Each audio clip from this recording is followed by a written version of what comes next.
Eyes are on Rivers State to see how parties in the long-drawn political crisis would work together this time, having agreed to resolve their differences. Details of the latest truce brokered between both warring camps by President Tinubu are still sketchy, but there's optimism that the peace has returned to the state.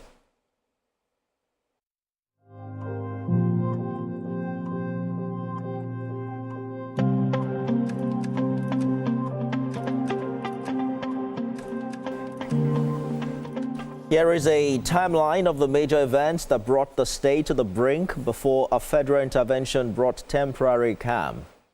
It all began on October 29, 2023, when a section of the River State House of Assembly complex went up in flames under mysterious circumstances. Just a day later, on 30th October, lawmakers loyal to former governor and current FCT Minister Wike initiated impeachment proceedings against Governor Fubara.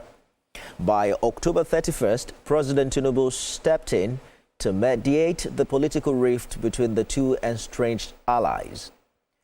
But the crisis deepened on 11th December when 27 pro-Wike lawmakers defected from the People's Democratic Party to the All Progressives Congress. A day later, on 12th December, a state high court recognized a four-member faction loyal to Governor Fubara. And by 13th December, that faction speaker declared the seats of the defected lawmakers vacant. A temporary calm followed on 18th December when both Wike and Fubara signed a peace deal, once again brokered by President Tinubu. 2 days later, on 20th December, the impeachment notice against Governor Fubara was officially withdrawn. Fast forward to 13th May 2024, Governor Fubara announced plans to probe the administration of his predecessor, Wike. In response, by 9th July, pro-Wike lawmakers gave the governor a 7-day ultimatum to represent the 2024 budget. Then came election drama. 30th September, a court barred INEC from releasing the voters' register for local elections, effectively stalling RCX preparations. Governor Fubara intervened directly on 4th October, visiting RCX office and stopping what he described as an attempt by police to cut away materials. Nonetheless, local government elections held on 5th October. The APP won 22 seats, with the Action Alliance claiming 1. On 6th October, Governor Fubara inaugurated the new council chairpersons at the Government House. But the peace didn't last. On 20th February 2025, the Supreme Court reinstated Martin Amewule as Speaker, restoring the 27 lawmakers, also nullifying the local government election. Barely a week later, on 3rd March, the Assembly issued a 48-hour ultimatum to the governor to present again the 2025 budget. Tensions peaked on 12th March when Governor Fubara was denied entry into the Assembly complex. 2 days later, he wrote formally to seek permission to present the budget, but it was too late. By 18th March, President Tinubu declared a state of emergency in Rivers State. He suspended Governor Fubara, his deputy, and the entire assembly, appointing Vice Admiral Ibok Ete Ibas retired as administrator of the oil-rich state.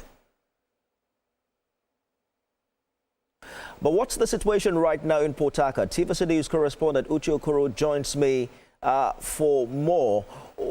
How are the stakeholders reacting in Port Harcourt today following that video we saw of both the governor and his godfather saying that they have made peace?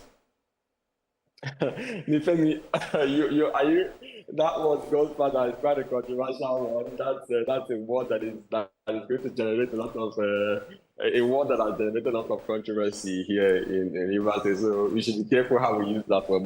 But to address your question, I think the state of emergency, if you didn't do anything, if you didn't succeed at anything, it helped to blow the steam off the political class, because before the 18th of March, when the state of emergency was declared, all the major players and their supporters were firing on all cylinders, war of words every day, protests here and there. But since state of emergency, before then, there were appeals for everybody to tone down the narrative, begin to preach peace, but nobody was heeding to that advice. But the state of emergency came and forced everyone to shift their swords, forced everybody to backtrack.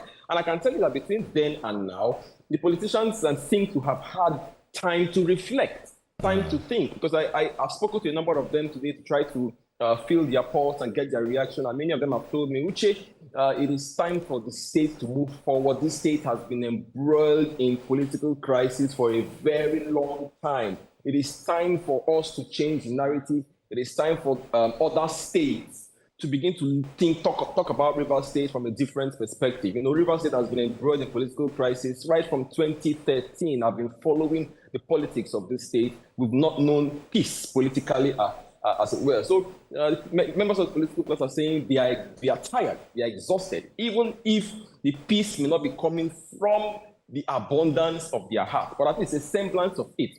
They want to change the narrative. There seems to be this, they are exhausted. That certainly you can't fight forever. So they are saying this is a great opportunity for us to, come back together as one family. We've fought long enough. We've fought long and hard. And this is the time for everyone to, more or less marry their interests for the general interest of the state. Uche, this is the second time Mr. President is directly intervening. The first time we had a list of the terms and conditions. The media is awash again with what they consider the terms and conditions for Governor Fubara in this case. Some have said he wouldn't have to have him reinstated. He wouldn't run a second time. Some said the former governor now will nominate every single chairman for all the local government in the state, including paying all the monies owed members of the House of Assembly. What are you hearing? Even for now, all that is conjecture, all that is speculation. All right, certainly I have also been scooping for the specifics of that meeting, but so far, those who were present at that meeting and those who know have managed to keep it under wraps. All that you have said, yes, I've also heard, I've also read all of that. But until we hear from the major players, or specifically from those who were at that meeting, persons who I all know, until we hear from all of them personally, it remains in the realm of speculation. But whatever the resolutions or the details of those new resolutions will be, there are, I think, about 4 or 5 key points. I'll take them one by one. First, everyone will want to see that the resolution address the issue of the state of emergency. When will it be called off?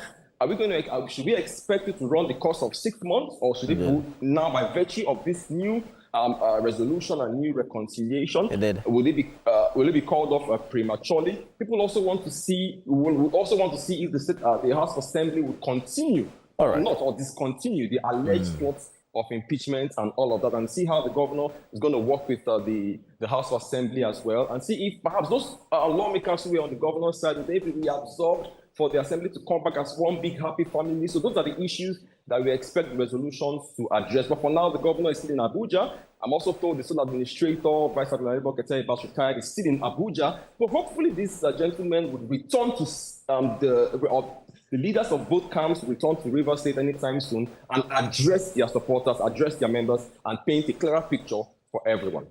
Correspondent Okoro live for us in Port Harcourt. Thank you for the update.